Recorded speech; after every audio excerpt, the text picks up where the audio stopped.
తెలంగాణను అభివృద్ధి చేసిన ఘనత బీఆర్ఎస్ పార్టీదన్నారు మాజీ ఎంపీ వినోద్ కుమార్, మాజీ మంత్రి గంగుల కమలాకర్. కాంగ్రెస్ ఇచ్చిన హామీల అమలుపై కలిసికట్టుగా పోరాడదామని పిలుపునిచ్చారు. బీజేపీ, కాంగ్రెస్ నేతలు కేసీఆర్పై ఇష్టం వచ్చినట్లు మాట్లాడితే చూస్తూ ఊరుకోమని అన్నారు. ఈ మేరకు కరీంనగర్ అసెంబ్లీ నియోజకవర్గ బీఆర్ఎస్ ముఖ్య కార్యకర్తల విస్తృత స్థాయి సమావేశంలో వారు పాల్గొన్నారు. ఇంకో మెసేజ్ చూస్తుండే రైతు బంధు వస్తుండే, పంట టింకుని ఇంకో మెసేజ్ వస్తుండే, ఐకేపీ నుంచి మళ్ళీ డబ్బులు వస్తుండే. గా పరిస్థితి నుంచి ఇప్పుడు రైతు ఇప్పుడు జనవరి మాసం ఫిబ్రవరి 2 నెలల పుట్టకత్తది, రైతు ఆవేదన పడతాడు. అప్పుడు అండగా ఉంటాం మేము. అప్లికేషన్లు అయితే లేవు, ఎందుకంటే 1,00,000 దూలో బంగారం ఇవ్వాలి.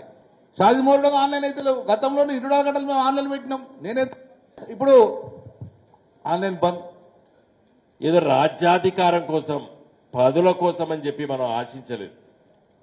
వాటి కోసమే పుట్టినటువంటి పార్టీ కాదు గులాబీ జెండా. కేసీఆర్ గారికి ఒక మంచి ధైర్యాన్ని ఇచ్చేటువంటి నగరం మన కరీంనగర్ నగరం. ఎందుకంటే 2001లో పార్టీ పెట్టి వెంటనే ఇక్కడికి వచ్చి పెద్ద బహిరంగ సభ పెట్టిన తర్వాతనే, ఆ ఆలోచన తర్వాతనే మన వరంగల్లో సభ పెట్టుకున్నాం. ఆ విధంగా ఉద్యమాన్ని ఉధృతం చేసుకున్నాం, తెలంగాణ తెచ్చుకున్నాం. తెచ్చిన తెలంగాణ బ్రహ్మాండంగా అభివృద్ధి చేస్తాం. ఆచరణకు సాధ్యం కాని హామీలు, అబద్దాల పునాది పైన ఇవాళ వాళ్ళ ప్రభుత్వం ఏర్పాటు చేసింది. కాబట్టి ఆ ప్రభుత్వము బీఆర్ఎస్ పార్టీ కూల్చవలసిన అవసరం లేదు, ప్రజలే ఆ నిర్ణయం తీసుకుంటారు. కానీ నువ్వు ఓట్ల కోసం మహిళలకి మహాలక్ష్మి అన్నావు, ప్రతి ఇంట్లో ఆడబిడ్డకు 2,500 రూపాయలు అన్నావు. ఇప్పటికీ దాని విధి విధానాలు చెప్పడం లేదు. నేను ఇవాళ డిమాండ్ చేస్తున్నా,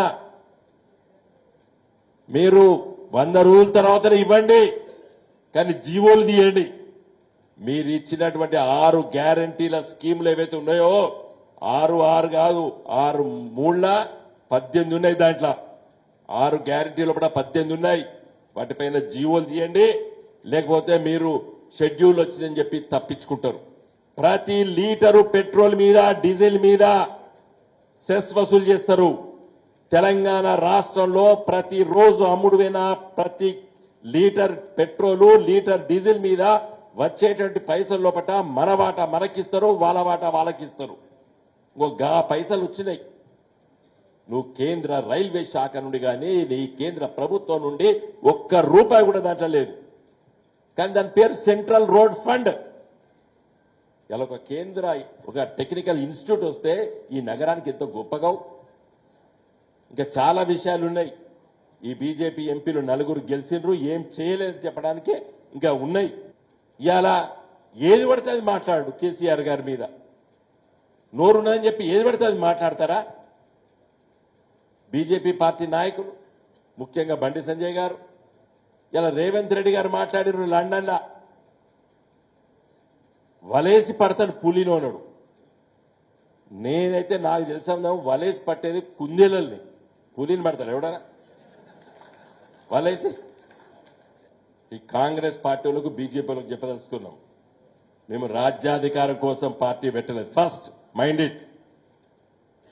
ఈ రాష్ట్రం సాధించాలని పెట్టినటువంటి వాళ్ళం మేము. రాష్ట్రాన్ని సాధించినాం. తెలంగాణను అభివృద్ధి దశలో తీసుకెళ్తామనుకున్నాం, తీసుకెళ్లినాం. 24 గంటల కరెంటు ఇస్తామని చెప్పినాం, ఇచ్చి చూపించినాం. కృష్ణా గోదావరి నీళ్లు తీసుకొస్తాం 1 కోటి ఎకరాల కన్నాం, తెచ్చి చూపించినాం. సంక్షేమ పథకాలు ఇస్తామని చెప్పినాం, ఇచ్చి చూపించినాం. ప్రజాస్వామ్యంలో ఎన్నికల్లో గెలుస్తాం, ఓడిపోతాం, అది పెద్ద సీరియస్ గా తీసుకునే వాళ్ళం కాదు. అధికారం కోల్పోతే, పార్టీ ఎమ్మెల్యేలు ఎంపీలు ఓడిపోతే ఇంట్లో వండేటోళ్ళం కాదు మేము.